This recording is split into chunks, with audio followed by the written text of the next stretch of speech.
يا أمي أقطف دوما أحلى الزهر سار تعطر كل البيت تنتظر قدومك يا أمي.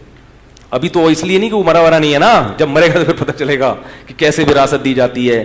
اور دوسری میرے بھائی, یہ جو غلط رسومات ہیں عورتوں سے جہیز لینا, یہ اسلام میں اس کی اجازت نہیں ہے. اسلام میں مہر ہے کہ نکاح کے وقت عورت کو دیا کرو, عورت سے پیسہ بولو نا یار نہیں لیا کرو. یہ جہیز کا تصور یہ غیر شرعی ہے, اس کو ختم کرنا پڑے گا. بارات کا کھانا بولتے کیوں نہیں, یہ بند, اب منہ بند.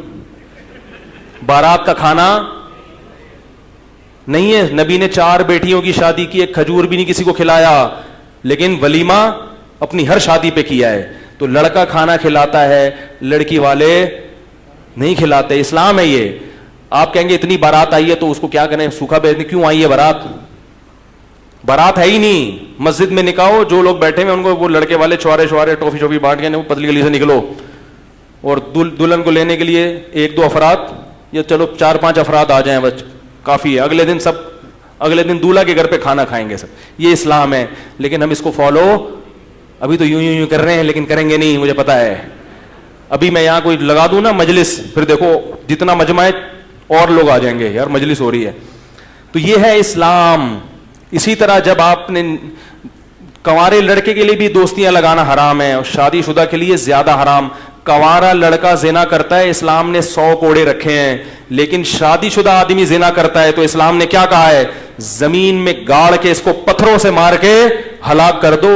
یہ حلال گوشت کے ہوتے ہوئے حرام بدبو کی طرف دیکھو. ایک طرف سور رکھا ہو, آپ غیر ملکی ممالک میں جاؤ, کچھ بھی کھانے کو نہیں مل رہا, پھر آپ نے سور کھا لیا تو یہ بھی غلط ہے, لیکن ہم کہیں گے یار کچھ مل نہیں رہا تھا. لیکن ادھر ایک برگر ٹکے رکھے ہوئے ہیں بڑے بہترین گائے کے حلال گوشت کے, اور ادھر سور رکھا ہوا ہے, پھر بھی سور میں ہاتھ مار رہا ہے, یہ قابل معافی نہیں ہے. جبریل نے دیکھا نبی صلی اللہ علیہ وسلم جب معراج پہ گئے تو آپ نے دیکھا کچھ لوگ صاف ستھرا گوشت رکھا ہے اور وہ چھوڑ کر کیڑوں والا بدبودار گوشت کھا رہے ہیں.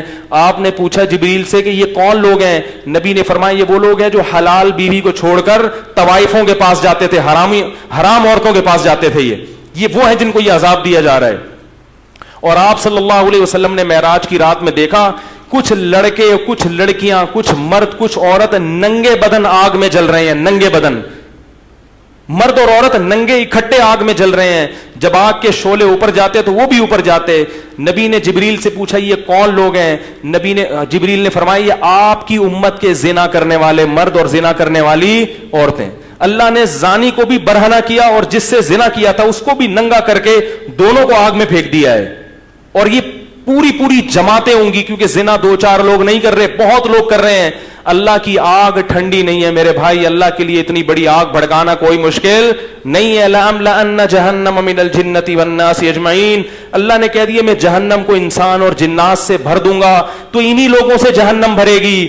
زانی پہ ترس مت کھایا کرو, زانی اللہ کی نظر میں مبغوض ہے, قابل رحم نہیں ہے.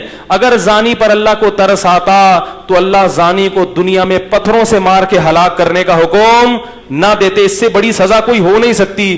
جس جرم پہ پتھر سے مار کے ہلاک کرنا اللہ نے رکھا ہو, اس جرم کو معاشرے میں پروموٹ کیا جا رہا ہے, اس جرم کو میں لوگ مبتلا ہو رہے ہیں, اس کو برا نہیں سمجھ رہے, تو بخشش نہیں ہوگی اگر ان حرام کاریوں سے توبہ نہیں کی. یہ ربیع الاول کے جلسے یا محرم کی مجلسیں یا کونڈے اور جو ہے نا دیگیں, یہ جب تک آپ اللہ کے نبی کو اور اللہ کے دین کو فالو نہیں کرو گے, یہ دیگیں آپ کو نہیں بخشوا سکتی.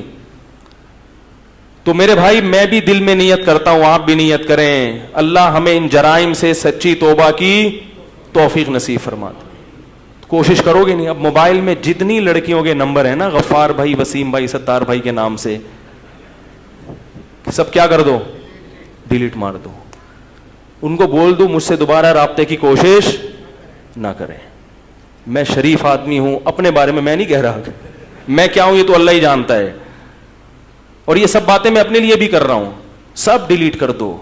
بولے ہم شریف لوگ ہیں, خاندانی لوگ ہیں, ہم نکاح کر کے رہنا چاہتے ہیں, کسی کی بیٹی کو عزت کے ساتھ گھر لائیں گے, بیوی بنائیں گے, اس سے اولاد ہوگی, اس طرح ہم زندگی بسر کرنے کے عادی ہیں. اس طرح تیار ہو تو میں آ رہا ہوں ابا کو لے کے آپ کے گھر میں. اب یہ بات مولوی لوگ نہیں کرتے, یہ کھا جاتے ہیں. کیا خیال ہے؟ یہاں کیا کرتے ہیں ڈنڈی؟ بھائی حلال آپشن بھی رکھا ہے اللہ نے. تو اگر آپ کے گھر والے ایگری ہیں تو میں آ رہا ہوں. وہ کہیں گے نہیں پہلے انڈرسٹینڈنگ ہو جائے ذرا. آپ بولے انڈرسٹینڈنگ. یاد رکھو گورے پتہ کیا کرتے ہیں انڈرسٹینڈنگ کے چکر میں؟ بچے بھی ہو جاتے ہیں ان کے. ایک دوسرے کو 25 سال سمجھتے ہیں, وہ سمجھنے کے بعد شادی ہوتی ہے اور 1 مہینے میں طلاق ہو جاتی ہے. یہ جو سمجھنے کا کانسیپٹ ہے نا, یہ گوروں کی طرف سے آیا ہوا ہے. اپنے باپ دادا کو دیکھو, کبھی نہ دلہن کو دیکھا ہوتا نا, دلہن نے دولہا کو ابا اما پکڑ کے شادی کر دیتے تھے اور بڑی زندگی کامیاب. میں نہیں کہہ رہا کہ آپ تحقیق نہ کریں, لیکن سمجھنے کی بھی کچھ حدود ہوتی ہیں. 3 دن لگا لیے سمجھنے میں, بس ٹھیک ہے. 3 دن سے زیادہ بولو بھائی, یہ پھر سمجھنا نہیں ہے, پھر یہ چسکے لینے والی بات ہے. یعلم خائنۃ الاعین وما تخفی الصدور. اللہ سینوں کے بھیدوں کو بھی جانتا ہے اور آنکھوں کی خیانت کو بھی جانتا ہے. اللہ جانتے ہیں کون سمجھنے کے لیے بات کر رہا ہے اور کون چسکے لینے کے لیے بات کر رہا ہے. اللہ سب جانتے ہیں. تو دوستیاں مت لگاؤ. ولا متخذی اخدان. قرآن صاف کہہ رہا ہے کہ تمہیں دوستیاں لگانے کی اجازت نہیں ہے. اللہ تعالیٰ ان حرام کاریوں سے ہمیں اس عاشورہ کے مبارک دن میں توبہ کی توفیق نصیب فرمائے. اللہ اللہ اللہ اللہ اللہ